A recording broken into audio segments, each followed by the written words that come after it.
رسميا خوتي المنتخب الوطني الجزائري يصعد في ترتيب الفيفا الدولي ويحسم لنا موقفه في مستوى قرعة مونديال سنة 2026.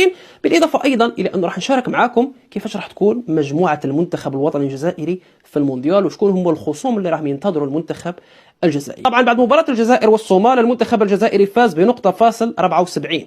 طبعا هذه النقاط ما كانتش كفيله بها تخلي المنتخب الجزائري يصعد في ترتيب الفيفا. انتظرنا حتى المباراه الثانيه امام منتخب اوغندا، فزنا ب 7.78 نقطه، وهذه النقاط كلها كي جمعناهم المنتخب الجزائري صعد 3 مراتب في ترتيب الفيفا. كنا في المرتبه 38 وصعدنا للمرتبه 35 وحافظنا على المكانه نتاعنا القاريه في المرتبه الرابعه. حاليا بعد ما تعرفنا على مرتبه المنتخب الجزائري في ترتيب الفيفا، المنتخب الجزائري سيكون في المستوى الثالث على مستوى قرعه المونديال القادم سنه 2026. ولكن حبيت نوضح لكم واحد النقطة، النظام نتاع القرعة راح يكون كالآتي: لا يمكن لمنتخبين من نفس مجموعة الاتحاد القاري أن